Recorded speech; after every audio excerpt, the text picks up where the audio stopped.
Now, if you have a Bible with you this morning, we're going to be in the Gospel of Luke, the 10th chapter, the 38th verse. And it's a story and an account that no doubt you have seen before, read yourself. But there's something I think the Lord wants to speak to our hearts about, and he's trying to get us focused on. As you're getting there to Luke chapter 10, I want to say that we live in such a distracting world. We live in a world where there are so many things competing for your attention, competing for your affections, competing for your focus. And as I was reading the Word and as I've had this time, just the importance of focusing on the Lord has come in. And so that's what I wanted to share this morning. I wanted to tell you the story about a man, though, and his name is Matthew Emmons. The year is 2004. And Matthew Emmons is a skilled target shooter. He's in the Olympics. He is easily the best shooter there. And he had just won a gold medal in another shooting event just a few days earlier. And so there he is, final shot with a commanding lead.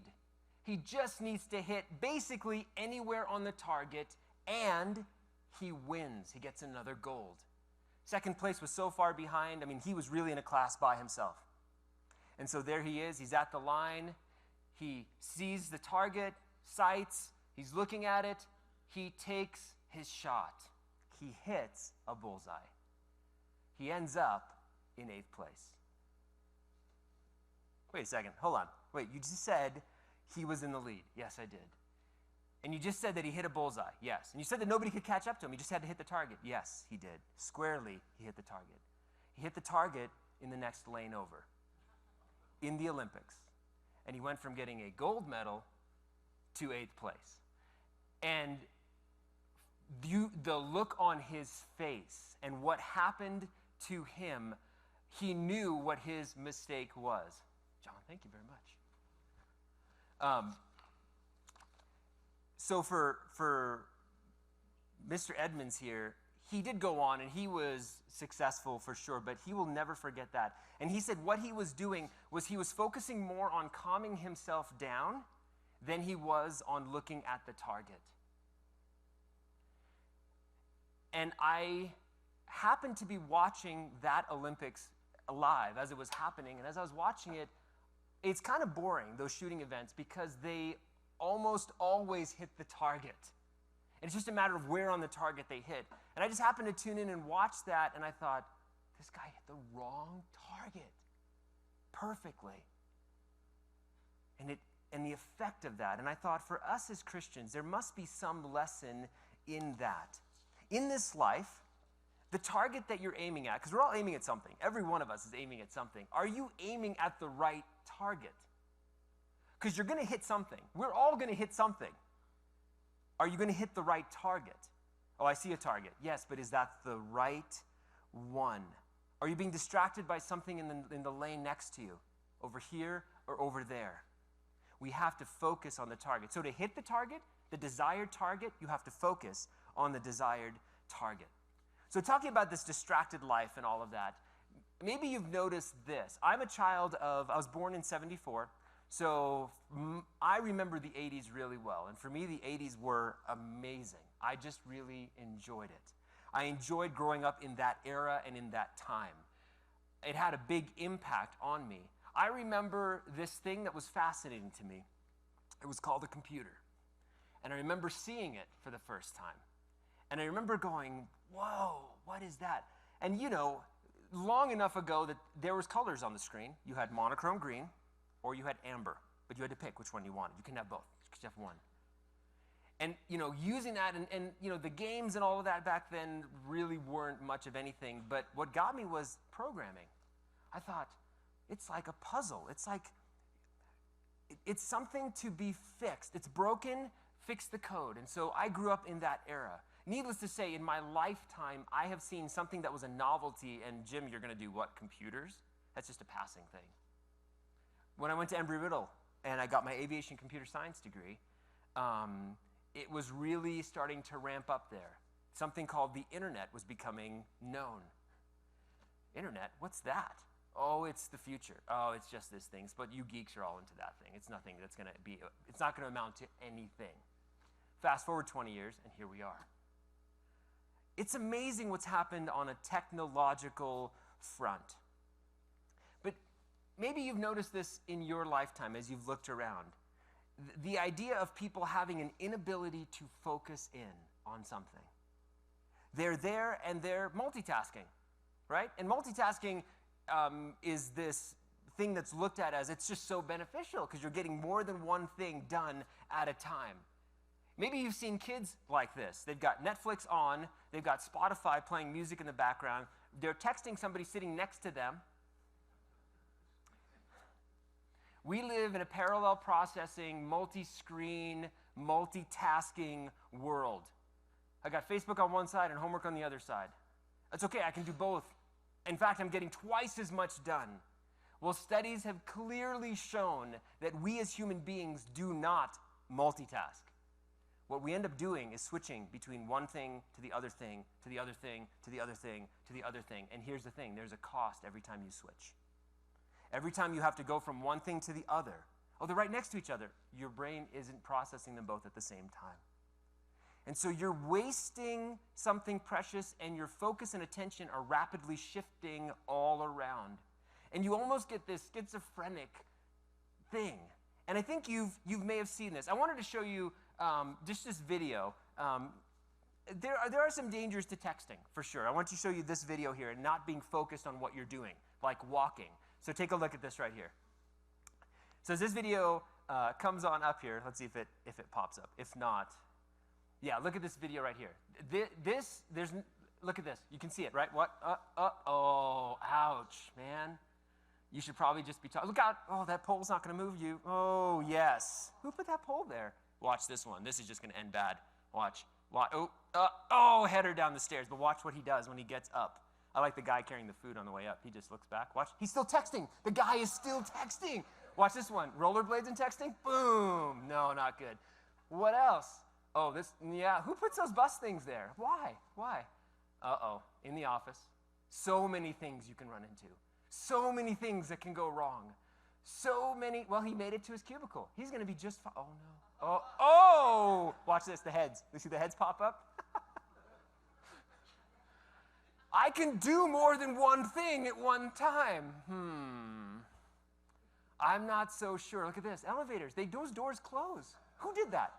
Why do we have doors closed? Why don't they just, I hope you have a warranty on your phone there. And so, look, multitasking,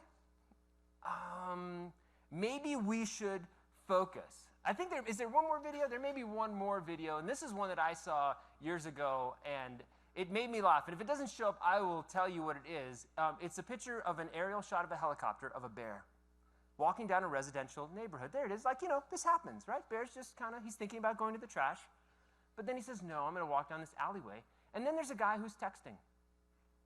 You shouldn't text. Why shouldn't you text while you walk? Because you may run into a bear. Ah!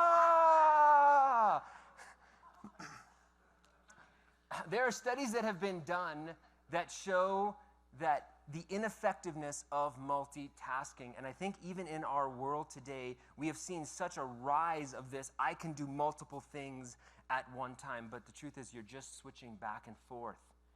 And you're not being efficient in the things that you're trying to do. We try to focus, we try to do this, but things can be so distracting. So is there some parallel? Is there something, if I could make a shirt, I would make a shirt that says single tasker, because that's kind of what I strive for in my life. Am I good at it? No. I struggle. I absolutely struggle with that. And it's kind of the prayer of my life. Lord, make me a single tasker. Not a multitasker, a single tasker. I want to focus on what you have for me, in front of me, that you have my hands to work on, that you've given to me, and I want to do it with my full heart and effort and attention. You've seen it. sitting there at dinner, 2 people.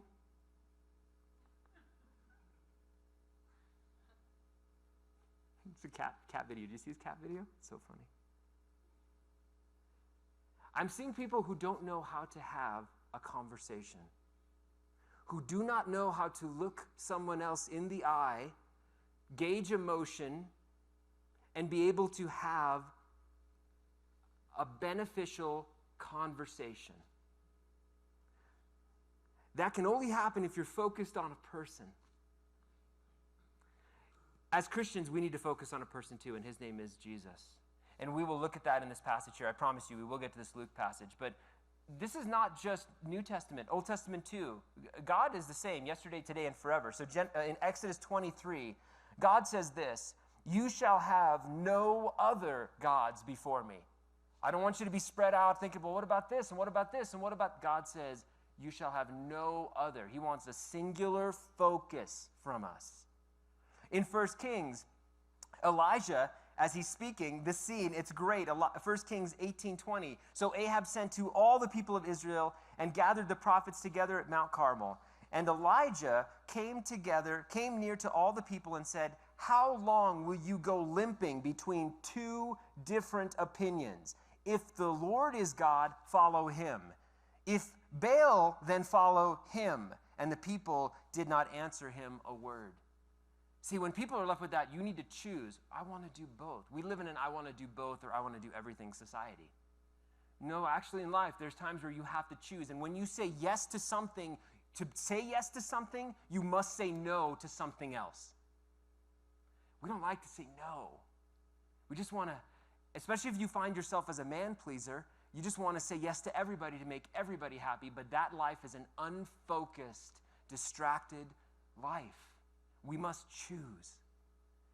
Flash forward to the New Testament in James. James says this about going back and forth. James 1:6-8. "But let him ask in faith with no doubting, for the one who doubts is like a wave of the sea that is driven and tossed by the wind. For that person must not suppose that he will receive anything from the Lord. He is a double-minded man, unstable in all his ways." I can do both. I can switch back and forth. I can go. You're going to be unstable in all your ways. See, God refuses to share us. He wants all of you for him. Luke 16, Jesus says this, "No servant can serve 2 masters, for he will either hate the one and love the other, or he will be devoted to the one and despise the other."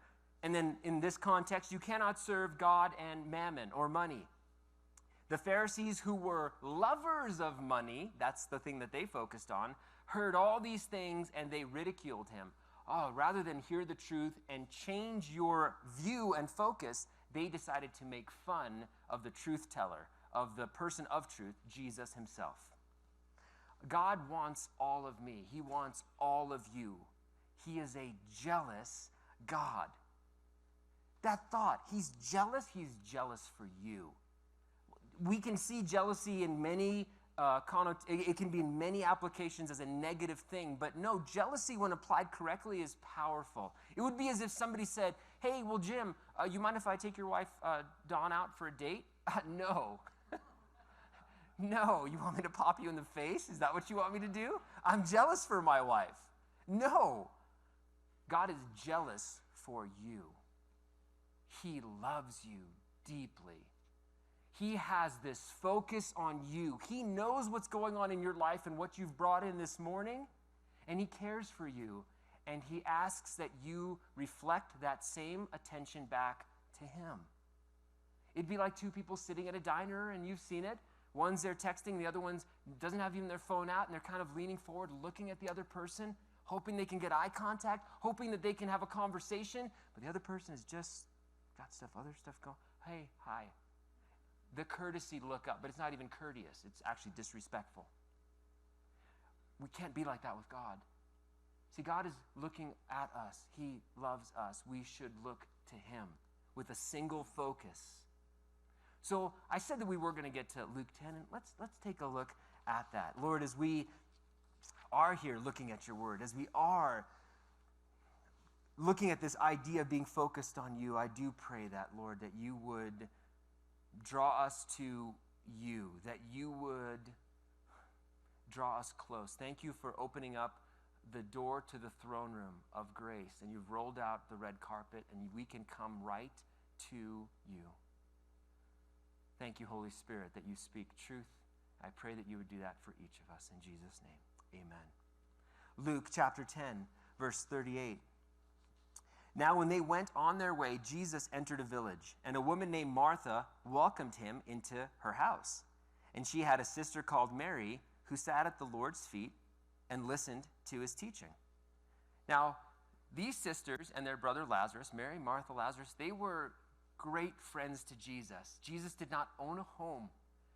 So his crash pad, if you will, the place where he would go when he was in Jerusalem, he would just have to go over this one hill to the town of Bethany, and there was Mary and Martha's home. And so he would go there. So this was not an unusual thing for Jesus to come and visit them. So he comes and visits, and he begins to teach. I mean, this Bible study, you've got me sharing right now. Imagine if Jesus was standing in the flesh sharing, right? You're going, whoa, what a Bible study this is. But look what happens. Verse number 40. But Martha was distracted with much serving. Distracted with much. Jesus is in the house, and you're distracted. Why? Because there's much to be done. Can we admit that we all have lots of things that need to be done? Things with the house and the car and the finances and the kids and all that stuff. And then just preparing for stuff you don't know down the road. If Martha can miss Jesus teaching right in front of her because she was distracted, I think we all can. This is definitely not a bashing Martha thing, because Martha has a heart to serve and she has hospitality, and I think that's wonderful. Clearly, this isn't a passage about serving being wrong or bad. Jesus said you have to be the servant of all. Jesus was the servant of all. So it's not an issue about serving. This is an issue about being focused on what you're supposed to be focused on at the time. And at this moment, Martha was focusing on the wrong thing. I'm going to focus on serving because serving's good. If Jesus is speaking, you need to focus on Jesus. We can lose that. We can trade the best thing for something that's just good. And God's like, I want to give you the best thing, but you have to focus on me. And when we don't focus on Jesus and we get distracted and we get this multitasking, spread out view, look at some of the things that can happen to us. Look what happened to Martha here. Verse 40, Martha was distracted with much serving. She went up to him, Jesus, and said, Lord, do you not care that my sister has left me to serve alone? Tell her then to help me. Whoa, hold on, what? You just stopped Jesus in the middle of his Bible study? Jesus is teaching. Excuse me, Jesus, 1 second, please. Could you, and now you're going to command Jesus to go do something? You interrupted him.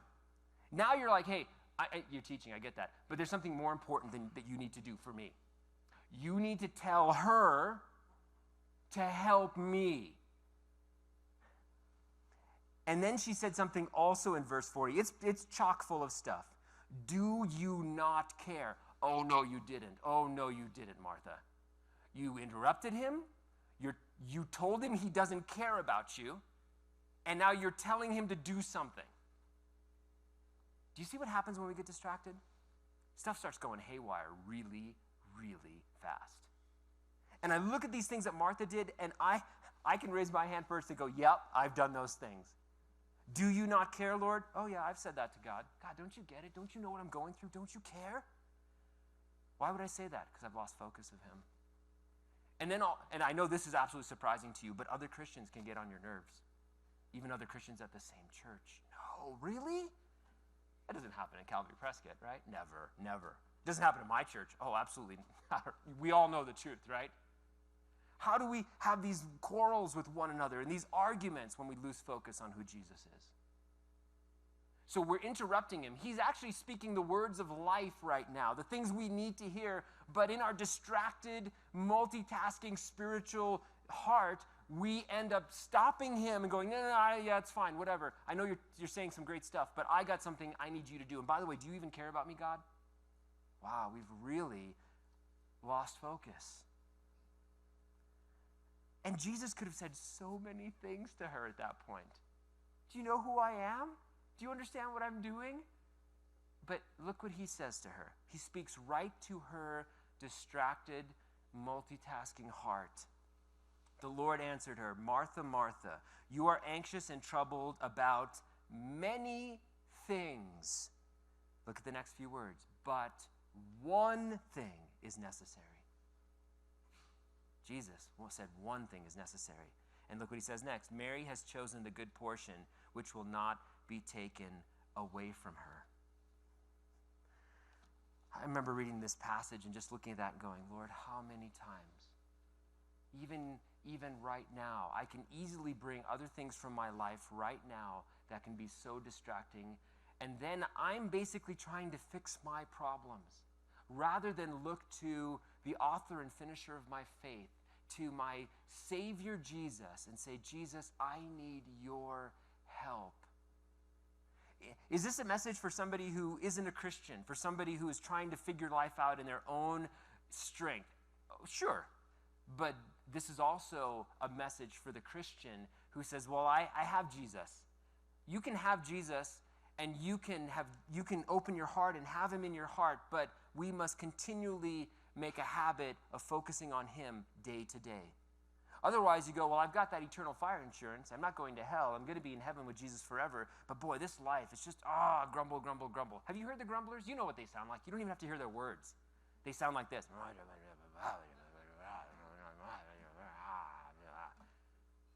Person who's lost focus. That's the sound of a person who's lost focus. We as Christians should be the most joyful, enthusiastic, focused people on the planet. Because Christ came, God in the flesh came for us. He's loved us. He will never leave us or forsake us. Yeah, I know, but my life and that person and this thing, and I don't know if God cares. You've lost focus. Is there a way to get focus back? Yeah. Sit down at his feet and look at him in the eye. When's the last time that you looked God in the face? Jim, what do you mean? What do you mean? Look, when's the last time that you looked at God in the face? That you slowed down and just said, I'm just going to read until you speak to me, Lord, because I really need you to speak to me right now. The thing that I'm going through right now, I cannot do without you. I've been trying and I'm failing royally. I need your help right now, God. He will hear you and he will answer you, but you must slow down and look to him. And when you look to him, here's what you'll see, and this is the best thing. He has always been looking at you. He has always been looking at you. He loves you that much. The Message Bible is a paraphrase, but I like the way it paraphrases these verses. And so you'll see the paraphrase of what Jesus said to Martha on the screens. The master said, Martha, dear Martha, you're fussing far too much and getting yourself worked up over nothing. One thing only is essential, and Mary has chosen it. It's the main course, and it won't be taken from her. Focus on the main course. Focus on Jesus in your life. I have a friend at the church up there in California, and his name's Will, and he has this phrase, and it made me smile because I thought about him when I read this. He says, Jim, when I don't keep my mind on Jesus, I find myself with stinking thinking. Stinking thinking. He goes, I'm doing it again. There it is again, man. My mind, stinking thinking. Lost focus of Jesus. And boy, when you lose focus of Jesus, lots of things can happen. Lots of bad things can happen in your mind. You can begin to look at other people, believers and non-believers, in certain ways. You can judge them. You can assume what's going on in their heart incorrectly. I know where they're at. Oh, I know what they're doing. You know what's happened? You've lost focus of who Jesus is. We have to keep our eyes on him. It brought me to this passage here. You'll see it on the screens in Psalms 139, verse 5, about this single focus. You hem me in, behind and before, and lay your hand upon me. I've read that verse before, and I really didn't get it, and I kind of skipped past it because I'm like, that's for somebody who's like a seamstress or who likes sewing or something. Like, hem me in? I don't get it. I don't understand. But the King James Version says this, thou hast beset me behind and before, and laid thine hand upon me. Okay, Jim, so you went from hem in to beset. I still don't get it. Let's look at what that word means. The word that's there is the word to soar, the word that's used for hem in, and here's what it means: to cramp. That is to confine in many applications, literally and figuratively, formative or hostile. And this idea of, wait a second, to cramp or confine? Wait, God said right there, you hem me in behind and before. You're confining me. Okay, I think I'm just going to go back to my old lot. I'm hemmed in. Okay, well, I think I'm going to go do this thing myself. I'm just going to go do this because you're taking too long, God. I'm going to go ahead and and then I hem you in behind and before, and then I lay my hand upon you. That feels very confining. Yes, it is confining, and it's intentional. You know what God is doing?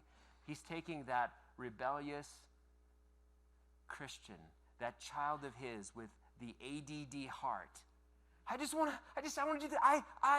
Come here. I'm going to close this option in front of you. I'm going to close the door that leads you back where you came from. And then I'm going to put my hand upon you. I think about my daughter, Miley. My daughter, Miley, is our emotional girl. She is the one who is the ball of emotion. And so for Miley, none of my children are as happy as Miley. When she is happy, big eyes, huge smile, she is happy. She is literally bouncing around. She doesn't walk, she bounces. However, with her emotion and the way God has designed her, her highs are high and her lows are low. And her lows happen at times for reasons that no human being can explain. Which doesn't mean that they're not valid. It just means that there's some deep thing that has gone wrong, and so she finds herself crying about something.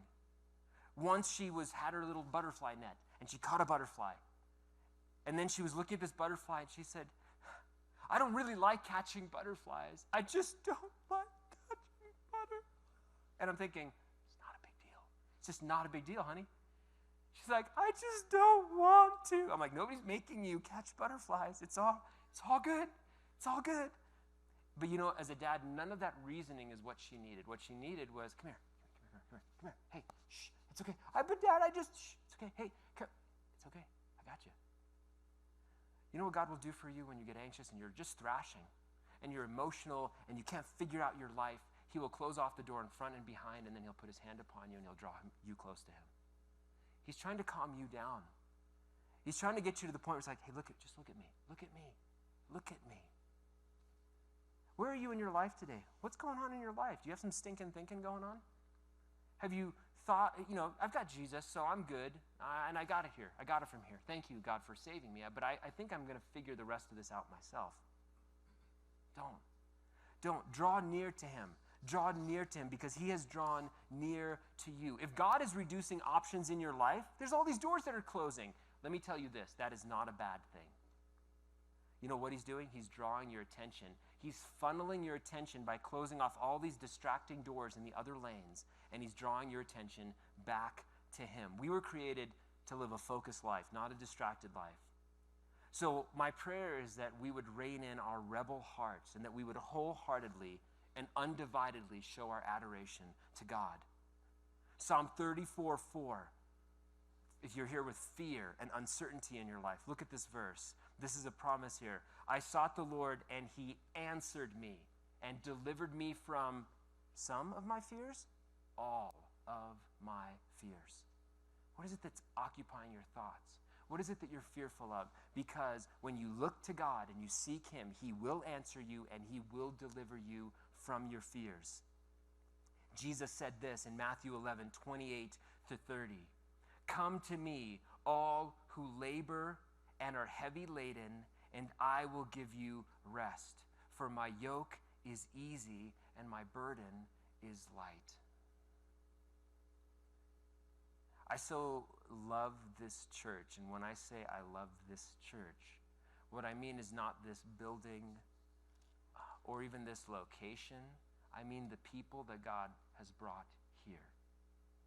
Whenever I come back, I'm excited to see what the Lord is doing amongst his people here. And we as God's people have to realize that for us to be effective to reach others, for us to be effective to let our light shine, we just reflect his light. So we have to be looking to him.